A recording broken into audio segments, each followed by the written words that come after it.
మహాగణాధిపతయే నమః. ఓం గురుభ్యో నమః. ఓం శ్రీమాత్రే నమః. అరుణాం కరుణాతరంగితాక్షీం ధృతపాశాంకుశపుష్పబాణచాపాం అనిమాదిభిరావృతాం మయూకైః అహమిత్యేవ విభావయే భవానీం. శ్రీమాత్రే నమః. ప్రేక్షకులకి ఆ లలితాంబిక అమ్మవారి యొక్క అనుగ్రహం పరిపూర్ణంగా కలగాలని మనస్ఫూర్తిగా కోరుకుంటూ, ప్రధానంగా ఇక్కడ మనం ఈరోజు 16వ తేదీ నవంబర్ నుంచి 30 నవంబర్ వరకు ఉండేటువంటి గ్రహస్థితి రీత్యా 12 లగ్నాల వారికి, లగ్నాలు తెలియని వారు చక్కగా రాసి చూసుకోండి, ఏం తప్పలేదు. లగ్నము రాశి రెండు పనిచేస్తుంటాయి. అయితే ప్రధానంగా ఫస్ట్ మీరు ప్రియారిటీ ఇవ్వాల్సింది లగ్నానికి, దాని తర్వాత చంద్రుడికి ఇవ్వచ్చు, రాశికి ఇవ్వచ్చు.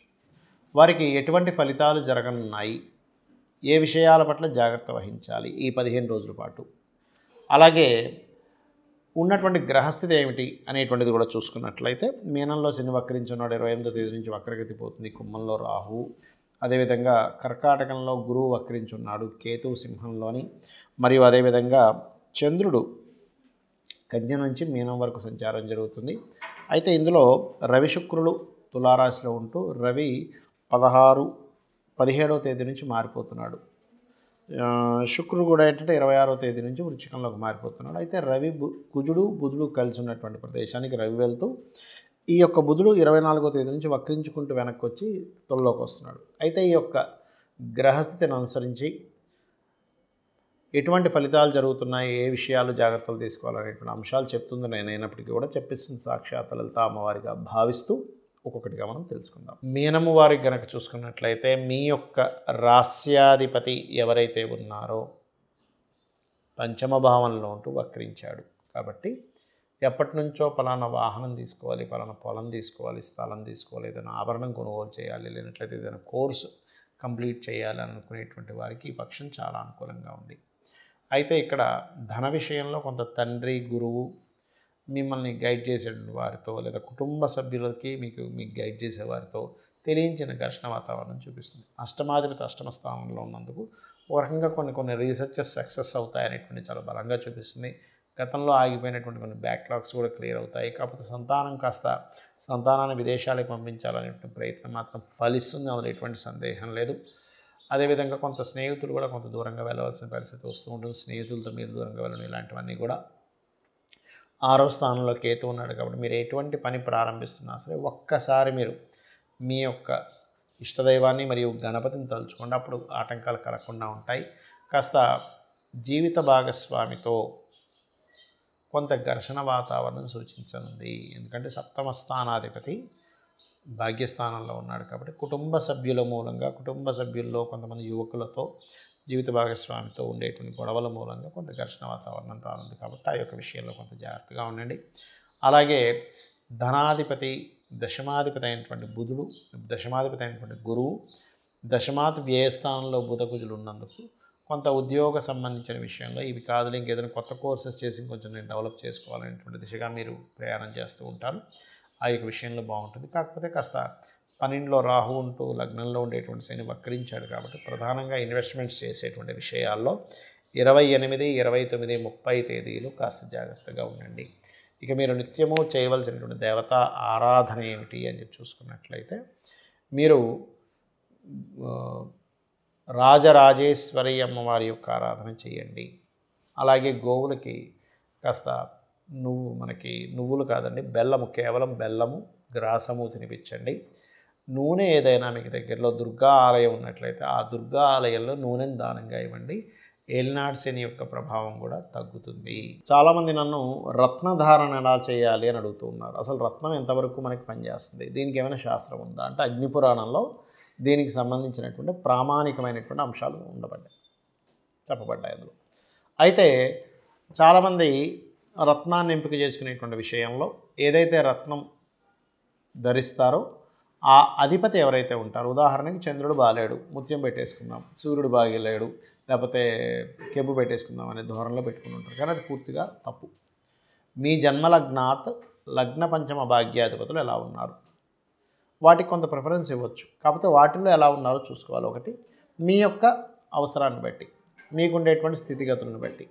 మీకు కాస్త మానసికంగా ఎక్కువగా ఇబ్బంది ఉంది, చంద్రుడు పాడయ్యాడు, అప్పుడు రత్నం కంటే కూడా మీరు ఓం మనస్వినియే నమః అనే మంత్రం చేసుకోవడం ముఖ్యం.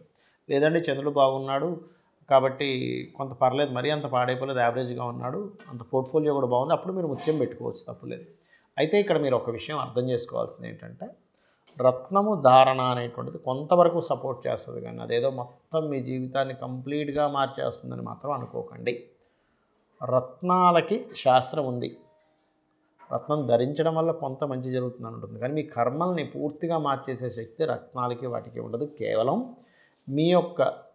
మీరు చేస్తున్నటువంటి కర్మలు, మీరు అనుభవిస్తున్నటువంటి కర్మలు, మీరు పూర్వజన్మలో చేసినటువంటి కొన్ని కర్మల వల్లే ఇప్పుడు మంచిగా చెడుగా అనుభవిస్తున్నాం అనేటువంటి మీకు జ్ఞానం కలిగే వరకు కూడా మిమ్మల్ని మీ కర్మ వదిలిపెట్టదు, గుర్తుపెట్టుకోండి. దానికి దేవతారాధన, ఒక దానం ఇవ్వడము, మీలో మార్చుకోవడం అనేటువంటి చేయాలి ప్రధానంగా, అంతేగాని రత్నం పెట్టేసుకుంటున్నాం కదా అని కదా. అయితే ఇక్కడ రత్నం ధారణ చేసేటువంటి విషయంలో కూడా కొన్ని జాగ్రత్తలు తీసుకోవాలి. ఎలాగా అంటే, మీకు నడుస్తున్నటువంటి మహాదశ ఏమిటి, ఆ మహాదశానాథుడు నిజంగానే మంచి ఫలితాలు ఇచ్చే దాంట్లో ఉంటేనే రత్న ధారణ చేయాలి. లేని పక్షంలో ఆ రత్నానికి సంబంధించింది దానంగా ఇవ్వమని చెప్పింది శాస్త్రం. అంటే ఏదైనా ఆలయంలో అమ్మవారికి కొంతమందికి శని మహాదశ నడుస్తుంది, అప్పుడు నీలం పెట్టుకుందాం అనుకుంటే శని బాగోపోవడం వల్ల ఇంకా ఇబ్బంది పడుతుంది, అప్పుడు రత్నం పెట్టుకోవడం వల్ల ఎటువంటి ఉపయోగం ఉండదు, ఇంకా ఎక్కువ ఇబ్బంది ఇస్తూ ఉంటుంది. ఎందుకంటే అదే రత్నాన్ని, నీలాన్ని తీసుకెళ్ళి మీకు దగ్గరలో ఆలయంలో ఉన్నటువంటి అమ్మవారికో అయ్యవారికో ఎవరికో ఒకరికి వాళ్ళ హారంలోనో గాజుల్లోనో రకరకాల వాటిలో ధరింపజేయడానికి అన్నట్టుగా నువ్వు ఇవ్వగలిగితే అప్పుడు మీకు బాగుంటుంది, గుర్తుపెట్టుకోండి.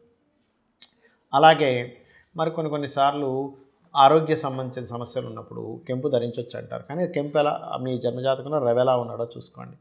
అదేవిధంగా కొంత మనిషిలో అంటే కొంత పుష్టి రావడానికి, కొంత గురుబలం పెరగడానికి కనకపుష్యరాగాన్ని ధరిస్తారు. బిజినెస్ ఇంప్రూవ్మెంట్స్కి బుధుడిని ధరిస్తారు, అంటే పచ్చ ధరిస్తారు. అలాగే కొంత ధైర్యం పెరగడానికి, మనిషిలో ఒక రకమైన ఫైరీ నేచర్ పెరగడానికి, అదేవిధంగా కొంతమందికి కుజదోషాలు ఉంటే కూడా కొంతమంది ధరిస్తుంటారు. కానీ ఇక్కడ దోషం ఉంటే ధరించడం కాదు, ఆ గ్రహం బాగుంది, ల్యాండ్స్ మూలంగా మేము ధనం పొందాలనుకుంటున్నాము, అప్పుడు మాత్రమే కుజుడికి సంబంధించినటువంటి పగడం ధరించాలి. అదేవిధంగా వైడూర్యం, కొంత వైరాగ్య ధోరణి ఉన్నప్పుడు పోవడానికి, కొంత ఆధ్యాత్మిక ఇది పెరగడానికి వైడూర్యాన్ని, మీకు రాహు కనుక బాగున్నట్లయితే పర్టికులర్గా గోమేధికాన్ని ధరించాలి. అయితే ఇక్కడ ఏంటంటే, మొట్టమొదటిగా మీరు అర్థం చేసుకోవాల్సింది, రత్నధారణ చేసేటప్పుడు మీకు ఆ ప్లానెట్ యొక్క పరిస్థితి ఎలా ఉంది, పాపకత్తిలో ఉందా, శుభకత్తిలో ఉందా, మంచి పోర్ట్ఫోలియో ఉందా, మీకు అసలు అది అవసరమా లేదా అనేది చూసుకోండి. అలాగే మరొక విషయం ఏంటంటే, మనకి ఆ రత్నం పనిచేసేది కొంత అయితే మనకి ఫీలింగ్ ఉంటుంది, కొంత అమ్మయ్య నేను ఈ రత్నాన్ని ధరించాను కదా, అమ్మాయి నాకు కొంచెం ప్రశాంతంగా ఉంది, కొంత మన యొక్క ఆలోచన విధానం కూడా దాని మీద పనిచేస్తూ ఉంటుంది, గుర్తుపెట్టుకోండి. అలాగే మరొక విషయం ఏంటంటే, మనం చేసే ప్రయత్నం కూడా భగవంతుడే అనేటువంటిది అర్థం చేసుకోవాలి. శాస్త్రం కూడా ఆ యొక్క పరమాత్మే అని అర్థం చేసుకోవాలి. ఎందుకంటే శాస్త్రాలన్నీ కూడా మనకి మహర్షులు అందించారు. కాబట్టి మనం ఎందుకు జన్మించాము, ఈ జన్మ సార్థకత చేసుకోవడానికి మనం ఏం చేయాలనేది ప్రధానంగా మీరు గుర్తుపెట్టుకోండి. అలాగే మరొక విషయం ఏంటంటే, ఇక్కడ గమనించినట్లయితే మీ జన్మలగ్నాత 12 భావాలు అసలు ఏ గ్రహం ఎటువంటి కండిషన్ ఇస్తుంది, దానికి మనం ఆ విషయం జోలికి వెళ్ళడం మంచిదా వెళ్ళకపోవడం మంచిదా అనేటువంటిది ఉంటుంది పర్టికులర్గా జన్మజాతకంలో. కాబట్టి ఎప్పుడైతే మీరు ఆ జన్మజాతక చక్రరీత్యా మీరు ఏ ప్లానెట్ బాగుందో దానికి సంబంధించిన వ్యాపారం చేయడము, దానికి సంబంధించినటువంటి ఉద్యోగం చేయడము, దానికి సంబంధించినటువంటి విద్య అభ్యసించడము, తత్సంబంధించిన ఇన్వెస్ట్మెంట్స్ చేయడము, అది ఎప్పుడైతే అనుకూలంగా ఉందో ఆ సమయాల్లో వివాహాలు చేసుకోవడము, మీకు విదేశీ యోగం ఇస్తున్నట్లయితే మీ యొక్క ప్లానెట్, మీ యొక్క జాతకము, అప్పుడు విదేశాల కోసం ప్రయత్నం చేయడము, ఇన్వెస్ట్మెంట్స్ చేయడము, ఒక గృహం కొనుక్కోవడము, అది ఏ దిశలో కొనుక్కోవాలి, ఇవన్నీ చెప్పేదే శాస్త్రము. ఇవి ఖచ్చితంగా పనిచేస్తాయి, దాని యొక్క ప్రభావం కూడా ఖచ్చితంగా బాగుంటుంది, అందులో ఎటువంటి సందేహం లేదు. ఇక మీరు ఏదేమైనప్పటికీ కూడా జాతకం ఎలా ఉన్నా లేనట్లయితే మీరు ఉన్నటువంటి ఇల్లు వాస్తు అంటే మారలేని స్థితిలో ఉండి వాస్తు బాలేని ఇంట్లో ఉన్న ఒకటి మాత్రం గుర్తుపెట్టుకోండి, అమ్మవారి పాదాలను ఆశ్రయించి ధర్మబద్ధంగా మన పని మనం చేసుకుంటూ వెళ్ళిపోతుంటే అమ్మవారే మనల్ని చక్కగా ఒక తల్లిలా కాపాడుతుంది. శ్రీమాత్రే నమః.